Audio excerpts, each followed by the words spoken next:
Okay, this is England Dress here.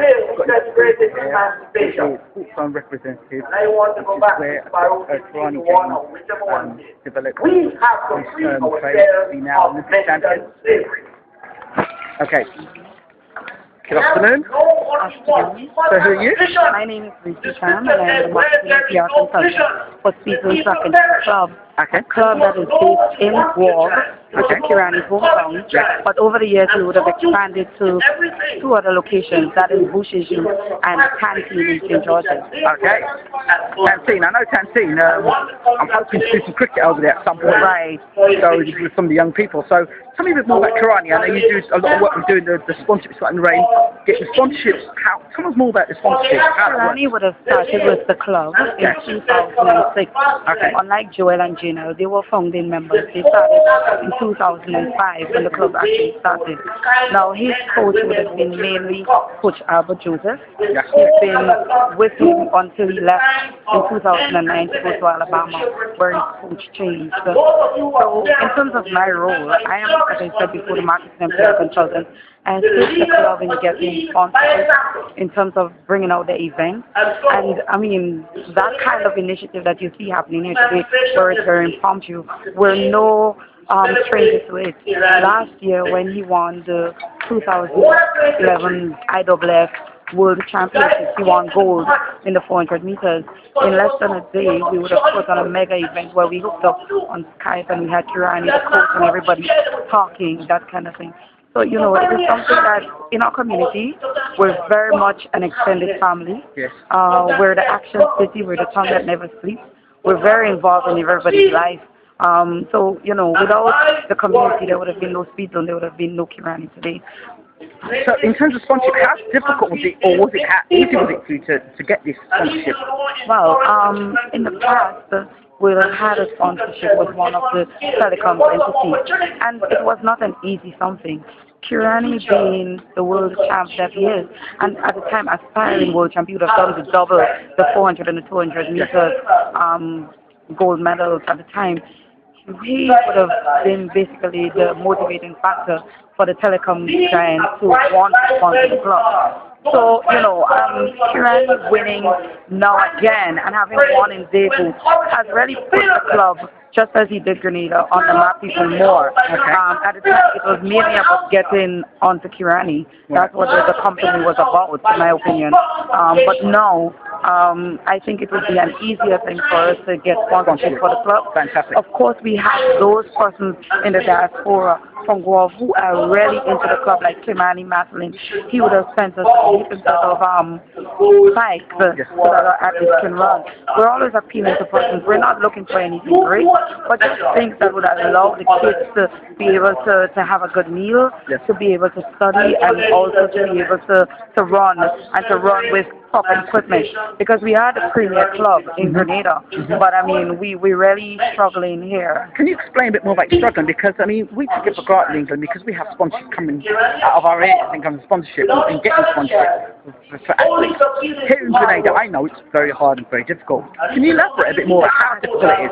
I would like to take you to that location, which is just a few hundred yards from here, where Kirani would have trained. Okay. Right. You would basically be ashamed to see the deplorable state of the area that he's been training. But it is a location that would have produced Olympians, Joel, Gina, and Kirani, of course. So we are looking for help in terms of basically putting down that demolished structure, basically, and doing something proper that the kids can actually have what we would call like a sports center / gym. Now, we work with what we have. The coaches would have basically used money out of their pockets to make this possible. So really, with Kirani, to me, they are the true champions. The persons in North America who have to deal with Kirani today, we produce something great and gave it to them so that they can harness it more. But the true champions to me are coaches Coach Jimmy Maslin, Coach Albert Joseph, and now Coach Darvin Bowen, who would have taken money out of their pockets to make this thing possible. The gym that they're at is actually part of the home of Coach Jimmy Maslin. We're struggling for equipment, we're struggling for gas. The telecom company would have assisted us with getting some uniforms. We have no place for the kids to study, no place for them to have a hot meal. You know, it's quite a struggle. But we work with what we have, and if with all the limitations we are producing such great athletes, it tells you something.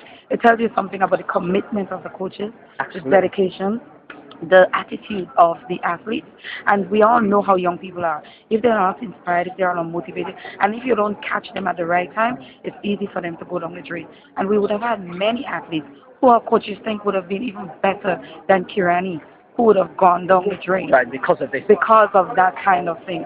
So, you know, I mean... So the hope for grassroots sport in terms of athletes, what's going to happen now? Because Kirani's the big name now. And what about those people coming through? Is he going to make that easier for him now? For them coming through? I think what I can say is that more focus would be placed on us. Yes. The onus now is on us to ask more, and also for the person in the diaspora who is of a Grenada to actually give more. Because as I said, we are not asking for thousands of dollars into an account. That's not what we're asking for. We're asking for the tangible things in kind also. The one person, a pair of spikes, even if it's used, you know, it can go a long way. We're not asking for money. So if somebody was to contact you, how would they contact you after seeing this? Right. They can contact us by email. Yes. Speedzone AC. Speedzone AC. Repeat that one more time. Speedzone AC. Okay.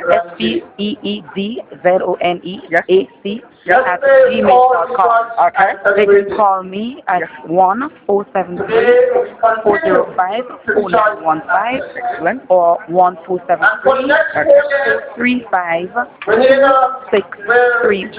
Excellent. Do you have a Facebook page or Twitter page? We do. We have a Facebook page called Speedzone Track and Field Club. Fantastic. And right now people are really going. Every time we have our meet, we try to take pictures of the athletes. We try to put it there because it does a lot for them when they can see themselves, how they look, how they perform, and all kinds. Even of other clubs, we do the same because at the end of the day, it's about growing track and field in Caribou, and Grenada. Thank you so much for this interview, and I really do hope you get to move forward. Thank you so much. This thing is John to BWTMONLINE, another great exclusive. I'm out.